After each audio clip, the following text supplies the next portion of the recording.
Welcome, friend, and glad you're here. Tonight we'll leave the noise of the day behind and wander into a place where time moves a little slower. A place filled with quiet people, gentle stories, and peaceful journeys. So take a slow breath. Let your shoulders relax. And together, let's open the quiet atlas and discover where tonight's story begins.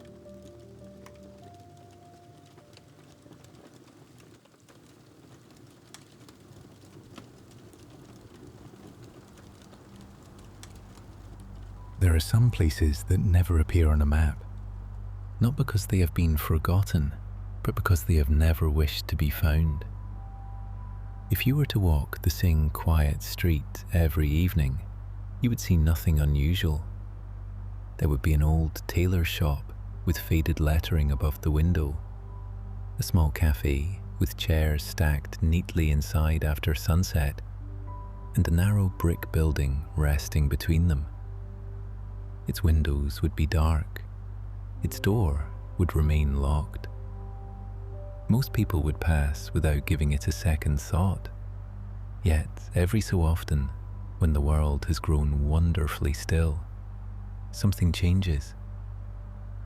Not at 11:59, not at 12:01, but at precisely the moment one day becomes the next. A warm, amber light begins to glow behind the dusty windows.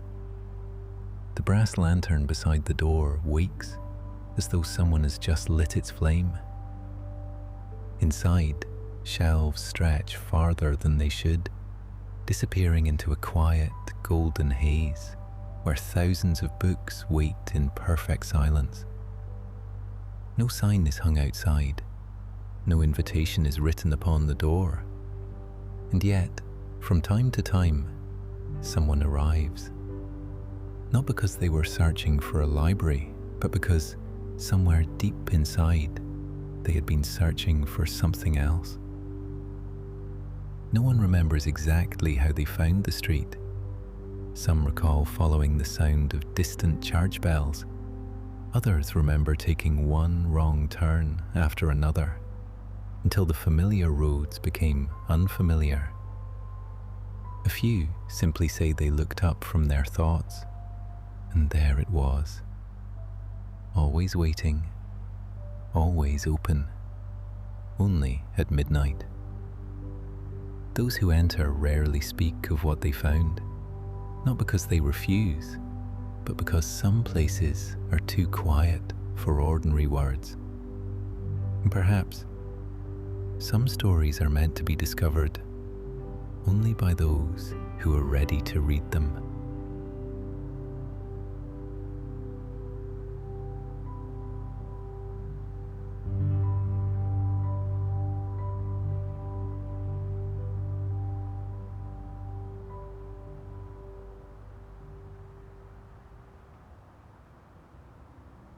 The street was empty. No footsteps echoed along the worn stones. No carriage passed. No distant conversation drifted through the night. The world seemed to have paused, holding its breath beneath a sky scattered with quiet stars. The traveller stood for a long moment before the library. Its windows glowed with a warmth that belonged neither to candlelight nor to electricity, but to something softer, something older. It was the sort of light that invited rather than called. The brass lantern beside the door burned without flickering. Its gentle glow reflected against the polished handle, as though countless hands had reached for it before. Perhaps they had, perhaps they hadn't. No sign welcomed visitors. No errors were posted beside the entrance. Only silence. Curiosity has a curious way of overcoming hesitation. Almost without realizing it, the traveller reached forward. The brass handle was warm, not merely untouched by the cool night air. Warm, as though someone else had opened the door only moments before. The hinges made no sound. Instead, the library greeted its visitor with the quiet scent of cedar shells, worn leather bindings, dried lavender, and pages that had patiently waited to be opened. The door eased shut behind them, not with a heavy thud, not with the click of a lock, only the softest whisper of wood meeting wood. Inside, the silence felt different, not empty, full, like the silence beneath fresh snowfall, or the silence shared between old friends who have no need to fill every moment with words. Shelves stretched farther than seemed possible, rising floor after floor into a ceiling hidden somewhere beyond pools of amber light. Rolling ladders rested patiently against towering bookcases. Small reading lamps glowed beside comfortable chairs that looked as though someone had stood from them only moments ago. Yet no one was there. The traveler listened. Nothing. Not a clock, not a fireplace, not even the distant settling of old timber. Only stillness. Then, a single page turned, softly, far away. The traveler looked toward the sound. Nothing moved. Moments later, another page. Somewhere else. Not louder, not closer, simply elsewhere. As though the library had exhaled. The traveler smiled without quite knowing why. The silence no longer felt unfamiliar. It felt welcoming. They wandered slowly between the shelves, fingertips brushing gently across rows of books whose titles shimmered faintly in the warm light. Some bindings were worn smooth with age. Others looked as though they had never once been opened. There were books bound in faded cloth, books wrapped in deep green leather, books so small they could disappear inside a coat pocket, and others so large they seemed almost impossible for one person to lift. None of the titles seemed strange. None promised forgotten magic or impossible secrets. Instead, they carried ordinary names, simple names, the sort that might belong to a neighbor or a friend, or someone passing quietly along a street. The traveler paused. There, near the very heart of the library, resting alone upon an old wooden table, lay a single, unopened book, waiting.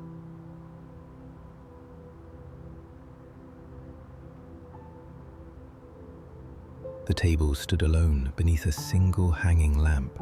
Its warm light spread softly across the polished wood, leaving the surrounding shelves to fade into quiet shadow. There was nothing remarkable about the book itself. No jeweled cover, no gilded pages, no elaborate lock or mysterious symbol pressed into its binding. It was simple, clothed in weathered linen the colour of autumn clouds, with corners gently rounded by time. The traveller wondered why this one book had been left apart from all the others. It did not seem more important, only expected. For a long while they simply looked at it. It somehow felt impolite to disturb the silence, as though the book had waited patiently for many years, and asking permission without words seemed the proper thing to do.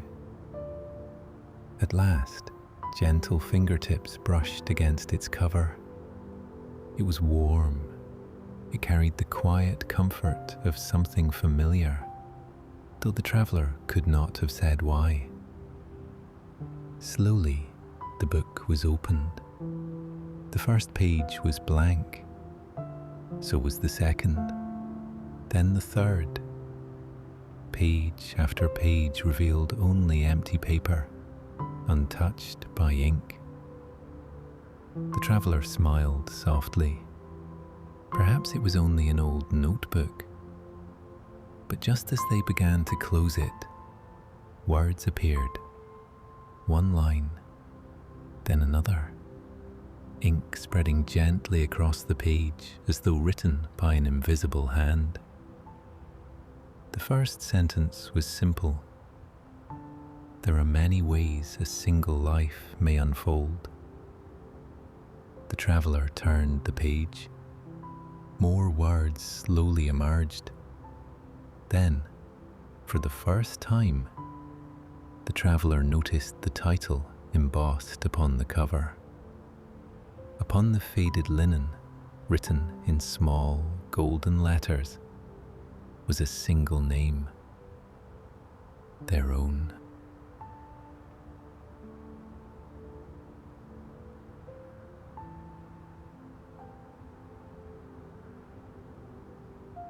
The traveller rested one hand upon the open book. There was no command to continue, only quiet curiosity. Slowly, the traveller began to read. You almost became a violin maker. They smiled. Surely there had been some mistake. Yet they continued. The story spoke of a small workshop beside a narrow river, where willow trees leaned gently over the water. Morning sunlight spilled across benches dusted with curls of maple and spruce. The pages never claimed this life had been happier, only different. There were difficult winters, lonely evenings, moments of uncertainty, yet there was quiet joy too. The satisfaction of watching rough pieces of wood slowly become something capable of carrying another person's song. The traveller paused, not longing, not regret, recognition. How many quiet lives had rested only a single decision away? When they looked up again, only the library remained. The warm lamp still glowed. The next page had already turned itself, waiting patiently. The traveller rested quietly before turning the next page. The words appeared once more. You almost spent your life tending a small public garden. Morning after morning, they unlocked a small iron gate. They swept leaves, trimmed roses, planted bulbs whose blooms would not appear until another season. Most days, no one noticed. Yet every morning, the garden welcomed someone. A tired nurse, an elderly man feeding birds, friends sharing coffee, a young couple reading beneath the trees. No one knew the gardener's name. They only knew the peace they felt there. The traveller lingered. The endless shelves no longer felt mysterious. They felt comforting. Every volume represented a path that had gently yielded to another. Not lives lost, simply choices. Then, without wind, without touch, the book closed itself. Somewhere, far among the countless shelves, another page turned, waiting patiently for someone else.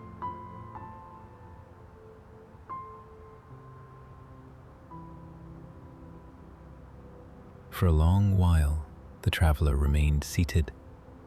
Nothing urged them to continue reading. The library seemed perfectly content with silence. Slowly, they rose. The book remained where it had always been, waiting. Not for them, for whoever might one day need it next. The great wooden door stood open. The traveller stepped outside. The same cobbled street, the same sleeping buildings, the same quiet sky. Yet something inside them had shifted. The road ahead no longer felt like a single path. It felt like one path, chosen from countless others. They turned for one final look. The lantern was gone. The door had vanished. Only an ordinary brick wall remained. The traveller smiled. Some places, they thought, need not be found twice. Nothing in the world had changed, except the quiet understanding that every morning still waiting ahead belonged to the only story still being written. And perhaps that was enough. Far behind the traveller, a brass lantern glowed softly in the darkness, waiting patiently for the next soul carrying a quiet question.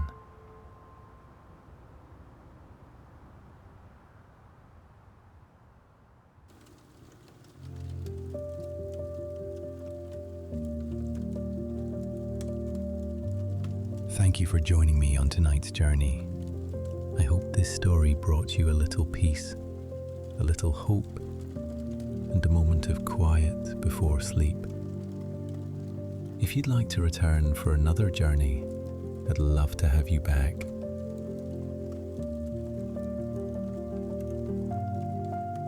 Until next time, sleep well. May your dreams be full of wonder.